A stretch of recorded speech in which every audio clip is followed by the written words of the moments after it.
Hello everyone, welcome back to frontier maths. तो हम प्रथम कोटि और हायर जो डिग्री है यानी कि उच्च घात के अवकल समीकरणों के बारे में देख रहे थे। तो अब तक हमने तीन मेथड जो है वो डिस्कस कर लिए, क्योंकि हमें पता है कि तीन ही वेरिएबल होते हैं, पी होता है, एक्स होता है या वाई होता है।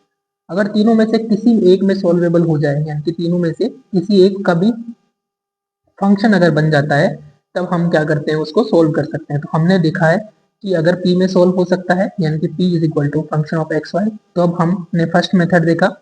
सेकेंड मेथड में देखा हमने y equal to X comma P method, और थर्ड मेथड जो कि लास्ट लेक्चर था उसमें हमने देखा p function of y and p। ठीक है, तो इस प्रकार से हम अवकल समीकरण को हल कर सकते हैं। आज जो है हम एक स्पेशल फॉर्म डिस्कस करेंगे जिसे बोलते हैं लाग्रांज इक्वेशन। तो लाग्रांज समीकरण क्या होता है कि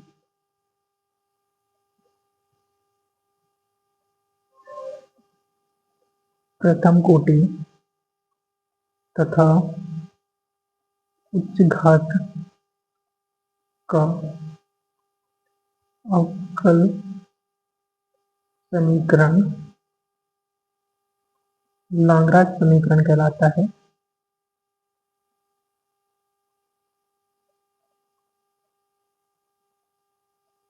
यदि यह निम्न रूप में हो, तो अगर दिए गए इक्वेशन का जो फॉर्म है इस प्रकार से हो, y is equal to X some function of p plus some other function of p। एक तरीके से ये इक्वेशन क्या है, y में सॉल्वेबल है, ठीक है, x में भी इसको सॉल्वेबल लिख सकते हैं। तो इसका अब जो सॉल्यूशन है वो हमने लास्ट लेक्चर्स में देख लिया है, लास्ट 2 लेक्चर में, कि अगर मैं y में हो तो y के सापेक्ष कर x के सापेक्ष अवकलन करते हैं, और x में है तो y के सापेक्ष अवकलन करते हैं। तो इस टाइप का जो इक्वेशन होता है उसे हम कहते हैं लाग्रांज समीकरण। तो इसको मैं लिख देता हूँ ऐसे, जहां जी पी तथा, या फिर मैं एफ पहले लिख लेता हूँ, एफ पी तथा G P P is equal to D Y by D X के फलन। ऑलराइट, अब ये हो गया लाग्रांज इक्वेशन, ये तो हमने सोल्व कर लिए हैं ऑलरेडी। अगर इस टाइप की इक्वेशन आएगी तो सॉल्यूशन हम फाइंड आउट कर सकते हैं। लेकिन एक इसका स्पेशल केस है जिसे बोलते हैं क्लोरेट इक्वेशन। क्लोरेट समीकरण ये एक इम्पोर्टेंट इक्वेशन है। क्यों इम्पोर्टेंट है अभी आपको समझ में आएगा। क्लोरेट इक्वेशन, तो जो क्लोरेट इक्वेशन होती है वो क्या होती है, मैं इसी को दोबारा लिख देता हूँ, क्योंकि इसका एक स्पेशल फॉर्म ही होता है। तो इसको मैं यहाँ लिख देता हूँ। समीकरण क्या होती है, यहाँ पर जो जी फंक्शन है वो पी के बराबर होता है, ठीक है। तो X P plus some function of P, ये आपका क्या कहलाता है, क्लोरेट इक्वेशन कहलाता है।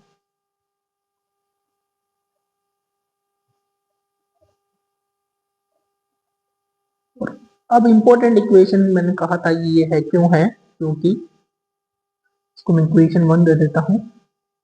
इंपॉर्टेंट है, इसके सॉल्यूशन कैसे निकालते हैं। सॉल्यूशन क्या होता है, इस क्लोरेट इक्वेशन जो है, क्लोरेट समीकरण एक का हल समीकरण एक में, या व्यापक हल लिख देते हैं, ज्यादा बेटर रहेगा, जनरल सॉल्यूशन व्यापक हल समीकरण एक में p इज इक्वल टू सी रखने पर प्राप्त होता है।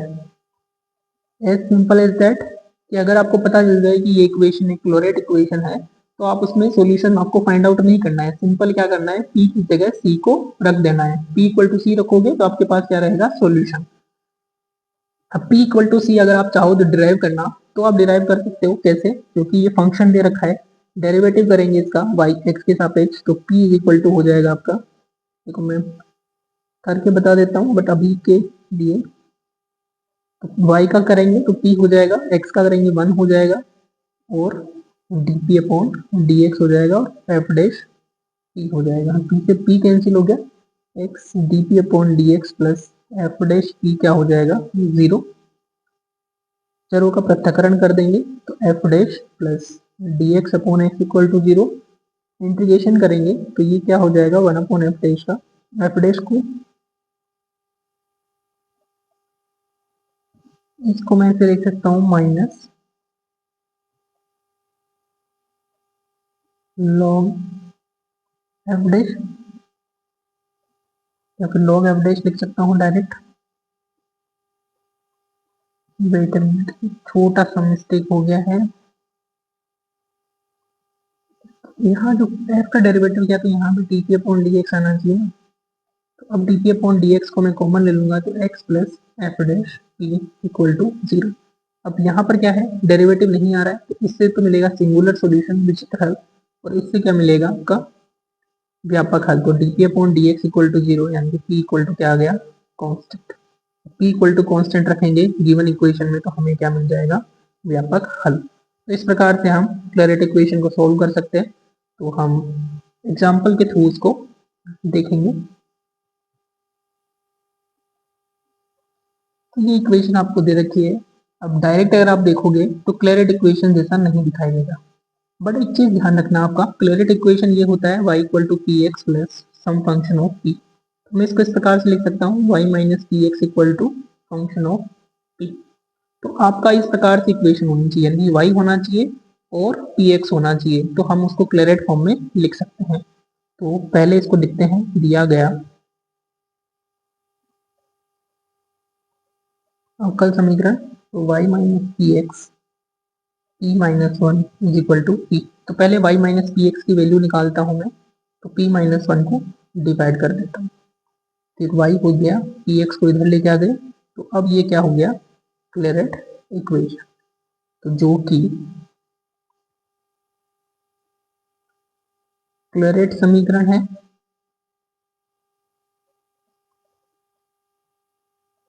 जिसका व्यापक हल p इज इक्वल टू सी रखकर प्राप्त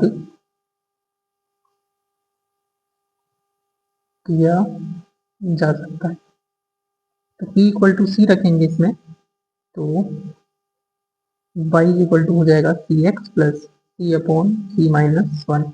ये आपका क्या हो जाएगा जनरल सॉल्यूशन हो जाएगा। ठीक है, साथ में यहाँ पर एक मेंशन कर देंगे condition c not equal to 1 है, क्योंकि c 1 हो गया तो आपका सॉल्यूशन अनडिफाइंड हो जाएगा, इंफिनिटी पर जाएगा, तो c नॉट इक्वल टू 1 हो गया। नेक्स्ट एग्जाम्पल देखते हैं। नेक्स्ट एग्जाम्पल ये दे रखा है, तो यहाँ से तो हमें पता नहीं चलेगा कि ये क्लैरेट में है या नहीं है, तो हम क्या करेंगे इसको क्लैरेट में बनाने की कोशिश करेंगे। कैसे करते हैं, तो काम करते हैं हम इसको, पहले लिखते हैं समीकरण को।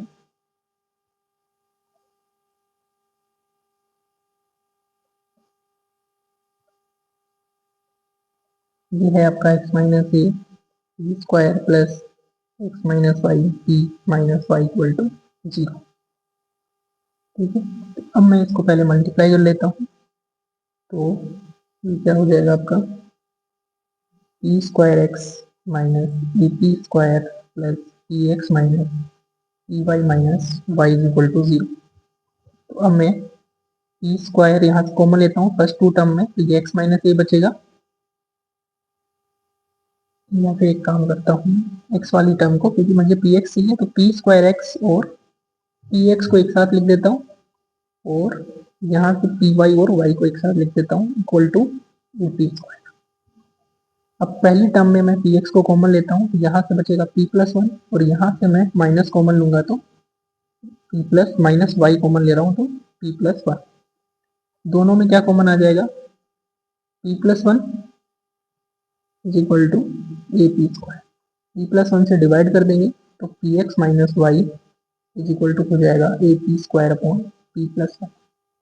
तो मैं क्या करूँगा इसको, वाई को इधर लेके आ रहा हूँ, पी एक्स को इधर, तो Y equal to P X minus A P square upon P plus one, इसको दे देते हैं इक्वेशन 1।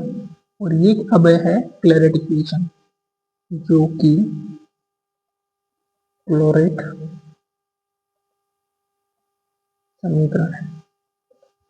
अब बात आती है कि क्लोरेट चेक कैसे करना है, क्योंकि ये तो हमें नहीं पता कि क्या करना है क्या नहीं करना है। तो आपको हमेशा क्या करना है, जो भी इक्वेशन है उसको y में सोल्व करना है।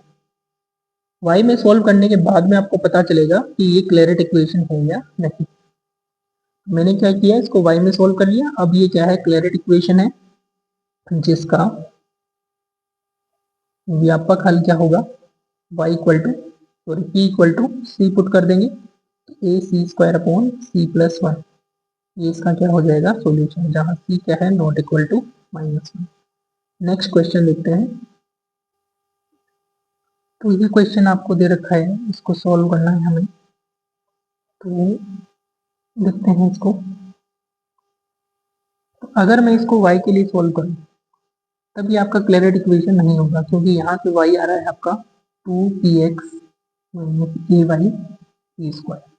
ठीक है, तो इसको मैं y plus A Y P square equal to 2px हो गया, और y कॉमन लिया तो 1 plus A P square equal to 2px। तो y की वैल्यू हो जाएगी 2px upon some function of p आ रहा है a प्लस पी स्क्वायर, लेकिन px जो है वो अलग होना चाहिए और फंक्शन ऑफ p अलग होना चाहिए। तो ये जो है क्लोरेट इक्वेशन में चेंज नहीं हो सकता है। नहीं हो सकता है तो फिर क्या करेंगे, क्या सॉल्यूशन है हमारे पास। तो उसके लिए क्या करना पड़ेगा, हमें कुछ प्रतिस्थापन यूज करने पड़ेंगे। प्रतिस्थापन का प्रयोग इस प्रकार से करेंगे कि इक्वेशन जो है वो क्लोरेट फॉर्म में चेंज हो जाए। अब प्रॉब्लम ये है कि हर एक इक्वेशन के लिए अलग टाइप का प्रतिस्थापन होगा। तो हम देख के, हमें जितने ज्यादा एग्जाम्पल करेंगे, जितने ज्यादा हम क्वेश्चन करेंगे, उतने ही इजीली हमें पता चलेगा कि हम क्या क्या प्रतिस्थापन इसमें कर सकते हैं। तो ये थोड़ा ट्रिकी पार्ट है। तो पहले तो लिख देते हैं दिया गया अवकल समीकरण।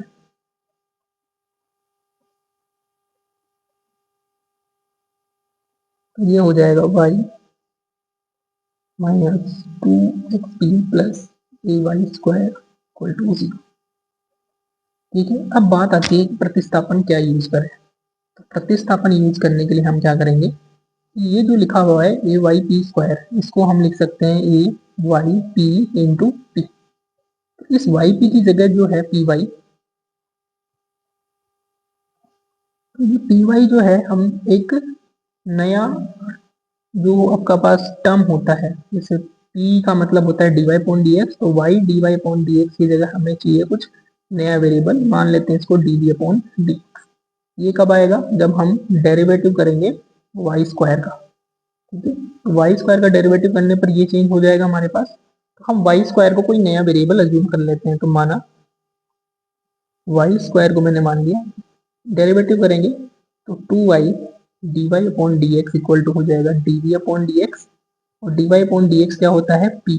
इसको हम p मान लिया, और इसको मैं मान लेता हूँ कैपिटल P, जहाँ कैपिटल P है आपका डी वी अपॉन डी। तो यहाँ से मुझे p की वैल्यू मिल जाएगी। तो p की वैल्यू जो है हमारे पास क्या हो जाएगी, p अपॉन 2y। इसको मैं मान लेता हूँ इक्वेशन नंबर 2। तो यहाँ से जो p की वैल्यू है वो समीकरण नंबर 1 में रखता हूँ। यानी कि एक तरीके से हमने जो डिपेंडेंट वेरिएबल है उसको चेंज कर दिया। स्मॉल p की जगह हम ले आए कैपिटल P। तो समीकरण 1 में स्मॉल p का मान रखने पर, थोड़ा ध्यान रखना, स्मॉल p और कैपिटल P अलग अलग है। तो y is equal to 2x और p की जगह कैपिटल P अपॉन 2y। तो इसके बाद में आ रहा है plus A Y P square, p की जगह कैपिटल P अपॉन 2y का स्क्वायर। अब देखते हैं कुछ होता है क्या। तो y इक्वल टू हो जाएगा, 2 से 2 कैंसिल हो गया, P X upon Y plus ये हो जाएगा ए पी स्क्वायर अपॉन 2, 2 का स्क्वायर हो गया 4y is equal to 0। Multiply करेंगे तो वाई स्क्वायर हो गया P x plus A P square upon 4, और वाई स्क्वायर क्या था आपका, v था, हमने माना है वाई स्क्वायर को भी। तो ये हो जाएगा p। अब ये जो इक्वेशन है वो v और x में क्या है, क्लैरिट इक्वेशन। इसमें y इक्वल टू समथिंग होता है, लेकिन y की जगह हमने वेरिएबल माना है b। और ये जो कैपिटल P है इसका डेरिवेटिव होना चाहिए। तो कैपिटल P b का x के सापेक्ष डेरिवेटिव है। अब ये क्लैरिट इक्वेशन है, जो कि 3 लेंगे इसको, जो कि क्लोरेट समीकरण है जिसका व्यापक हल जनरल सॉल्यूशन क्या होगा, b इक्वल टू p की जगह रख देंगे सी x plus A C square upon 4। लेकिन सॉल्यूशन चाहिए था हमें y में, तो b की जगह वापस रख देंगे वाई स्क्वायर, तो Y square equal to C X upon C x plus A C square upon 4। ये इसका क्या हो जाएगा, जनरल सॉल्यूशन। नेक्स्ट एग्जाम्पल देखते हैं। तो अब ये इक्वेशन दे रखी है, तो पहले एक बार देखते हैं इसको, अगर मैं चेंज करना चाहूँ तो ये हो जाएगा। पहले बात तो एक्स स्क्वायर आ रहा है, तो कभी भी ये पी एक्स जैसी फॉर्म में नहीं बनेगी, क्योंकि एक्स की पावर ही एक से ज्यादा है, तो ये क्लैरेट इक्वेशन बन ही नहीं सकती। ठीक है, अब इसको क्लैरेट इक्वेशन में हम बनाएंगे। कैसे बनाएंगे, कुछ प्रतिस्थापन का प्रयोग करेंगे। क्या प्रतिस्थापन कर सकते हैं, तो काम करते हैं, इसको मैं लिख देता हूँ। दिया गया अवकल समीकरण, तो अवकल समीकरण दे रखा है X square Y minus E X equal to Y E square. तो जैसा सेम हमने प्रतिस्थापन माना था, वैसा ही सेम प्रतिस्थापन मानेंगे। माना वाई स्क्वायर को मान लेता हूँ बी, लेकिन इससे एक प्रॉब्लम होगी, एक्स स्क्वायर फिर भी नहीं हटेगा, तो हम एक काम करते हैं, दोनों को वेरिएबल चेंज कर देते हैं। डिपेंडेंट वेरिएबल भी चेंज कर रहे हैं और इंडिपेंडेंट वेरिएबल भी चेंज कर रहे हैं। एक्स स्क्वायर को मैंने मान लिया यू और वाई स्क्वायर को मैंने मान लिया बी। डेरिवेटिव करते हैं, तो एक्स का हो जाएगा 2x इज इक्वल टू क्या हो जाएगा आपके पास, तो 2x D x equal to क्या हो जाएगा डी यू, और इसका डेरिवेटिव करेंगे 2y d Y equal to हो जाएगा, ये इसको मैं D Y upon D X लिख देता हूँ। एक काम करते हैं, इसको डायरेक्ट सीधा सीधा डेरिवेटिव, तो यहाँ से नाउ यहाँ से मुझे डी एक्स मिल गया डी यू अपॉन 2x, और यहाँ से डी वाई मिल गया डी वी अपॉन 2। अब बात कर रहे हैं कि हमने x को चेंज कर दिया, y को चेंज कर दिया, लेकिन p को चेंज नहीं किया, तो p की वैल्यू निकालते हैं। p है आपका dy Y upon D X, जिसको हम क्या लिख सकते हैं, dy की जगह मैंने रख दिया dv upon 2y, dv upon 2y divided by du upon 2x। तो ये हो गया x upon Y dv upon D. All right, तो ये जो dv अपॉन डी यू है, तो पहले तो मैं इज इक्वल टू हो जाएगा x upon Y dv upon D U, और इसको मैं मान लेता हूँ कैपिटल P, जहाँ इसको मैं इक्वेशन मान लेता हूँ 2। एक काम करते हैं, इसको मानते हैं 2, इसको मान लेते हैं 3, जहाँ ये जो dv अपॉन डी यू है, ये आपका क्या है, कैपिटल P। अब समीकरण 3 से मान रख देते हैं, तो समीकरण 3 से स्मॉल p का मान समीकरण 1 में रखने पर, तो रखते हैं वैल्यू एक्स स्क्वायर, एक्स और वाई को बाद में चेंज करेंगे, तो y minus p into x, तो एक्स इंटू पी की जगह रख दिया x upon y into capital is equal to y P square. ये हो जाएगा x upon y capital p का स्क्वायर। तो मैं इसको सॉल्व कर देता हूँ, x square Y minus x की power 4 upon Y p equal to Y X square upon Y P square. X square जो है वो एक्स स्क्वायर की जगह मैं यू रख देता हूँ, तो यू, वाई की जगह क्या रख देता हूँ, रूट बी, माइनस ये हो जाएगा U square upon root B, E is equal to U upon root B E square. All right, अब पहले तो मैं इसको रूट बी को हटा देता हूँ, तो रूट बी से मल्टीप्लाई कर देता हूँ, तो ये U B minus U square P is equal to U P square. और u से मैं क्या कर देता हूँ डिवाइड, तो v minus U B U P equal to you,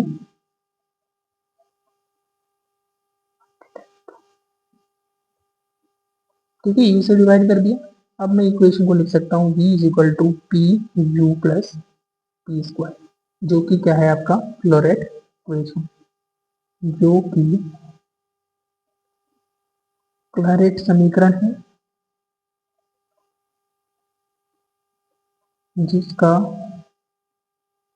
व्यापक हल जनरल सॉल्यूशन क्या होगा, p की जगह रख देंगे c, तो c u plus c square. Solution चाहिए हमें x और y में, तो b की जगह रख दिया root y equal to c root x plus c square, ये हो जाएगा जनरल सॉल्यूशन। तो नेक्स्ट एग्जांपल में आपको ये अवकल समीकरण हल करना है, लेकिन यहाँ पर क्या है कि प्रतिस्थापन आपको दे रखा है, x को जो है y को u मानना है और x y को v मानना है। ये दोनों प्रतिस्थापनों का प्रयोग करके हमें क्या निकालना है, इस समीकरण को क्लैरेट फॉर्म में चेंज करना है और उसके बाद में उसको हल करना है। तो इससे पहले जो क्वेश्चन हमने देखे थे उसमें हमने क्या किया था, हमने उसमें प्रतिस्थापन खुद से माने थे, लेकिन इसमें क्या दे रखा है, हमें प्रतिस्थापन को क्वेश्चन में ही दे रखा है। तो पहले दिया गया अवकल समीकरण क्या है वो लिख देते हैं। तो ये हो गया x square e square plus y p two x plus y square equal to zero. इसको मैं इक्वेशन नंबर 1 दे देता हूँ। अब हम मान लेते हैं प्रतिस्थापन, u को मान y इज इक्वल टू मान लेते हैं u, तथा एक्स वाई को मान लेते हैं v। इसको मैं दे देता हूँ इक्वेशन नंबर 2। ओके, अब मैं जो यहाँ से क्या करता हूँ, अवकलन करता हूँ with respect to x, x के सापेक्ष इसका अवकलन करता हूँ, तो d Y by D x हो जाएगा d u by D x, और इसका अवकलन करूँगा एक्स को कांस्टेंट y का d Y by D x plus x का अवकलन 1 और y as it is equal to d v upon D x. तो यहाँ से मुझे क्या मिल गया, मैं इस फर्स्ट इक्वेशन को इसको दोबारा सॉल्व करता हूँ, तो इसको मैं एज इट इज लिख देता हूँ। ये क्या हो जाएगा आपके पास, x d Y upon D x की जगह मैंने रख दिया p y equal to d v upon D x. तो यहाँ से मेरे पास d Y by D x आ गया, या फिर इसको मैं d u by D x निकालूँ, तो d u by D x हो गया मेरे पास p, और d v by D x हो गया मेरे पास पी एक्स प्लस वाई। अब हमें निकालना है d v upon d, d u upon d v भी निकाल सकते हैं और d v upon D u भी हम निकाल सकते हैं, लेकिन डी यू क्यों निकाल रहे हैं, क्योंकि यू में सिंगल टर्म है और डी वी में ज्यादा टर्म है। इसको मान लेंगे कैपिटल, तो इसको मैं ऐसे लिख सकता हूँ d v upon D x divided by quotient rule से, तो ये हो गया P x plus y divided by, तो ये हो जाएगा एक्स प्लस वाई अपॉन, तो यहाँ से हो गया p minus x is equal to y upon p, और मुझे वैल्यू चाहिए स्मॉल p की, तो स्मॉल p की वैल्यू हो गई y upon capital P minus x. ये वैल्यू मान लेता हूँ इक्वेशन नंबर 3। तो समीकरण 3 से स्मॉल p की वैल्यू रखते हैं, समीकरण 3 से स्मॉल p का मान समीकरण 1 में रखते हैं। तो इक्वेशन 1 क्या थी, x square p square, p की जगह ये वैल्यू पुट कर देते हैं plus y into p, two x plus y, x y को बाद में चेंज करेंगे, अभी के लिए बस केवल स्मॉल पी को रख रहे हैं, plus y square equal to zero. अब एक बार पहले इसको सोल्व कर लेते हैं। ये हो जाएगा x square y square divided by p minus x का square plus y square two x plus y divided by p minus x plus y square equal to zero. Okay, इसको मैं लिख लेता हूँ यहाँ से, वाई स्क्वायर को मैं कॉमन ले लेता हूँ और पी माइनस एक्स को मैं एलसीएम ले लेता हूँ, तो इस तरीके से मैं y square upon p minus x का होल स्क्वायर, इसको कॉमन लेता हूँ तो यहाँ बचेगा x square plus 2x plus y P minus x plus p minus x का स्क्वायर इक्वल टू 0। अब y जो है वो 0 नहीं हो सकता क्योंकि जो भी इक्वेशन हमें दे रखी है, अगर मैं y को 0 रख दूँ तो यहाँ से p square x square equal to क्या आएगा 0। तो यहाँ से हमें सॉल्यूशन नहीं मिल पाएगा, कांस्टेंट मिलेगा सिंपल। तो काम करते हैं, इसको हम डिवाइड कर लेते हैं। यहाँ से मिलेगा x square plus p minus x 2x plus y plus p minus x का स्क्वायर इक्वल टू। इसके बाद में हम क्या करते हैं, सॉल्व कर लेते हैं। तो उसको मैं मल्टीप्लाई कर लेता हूँ तो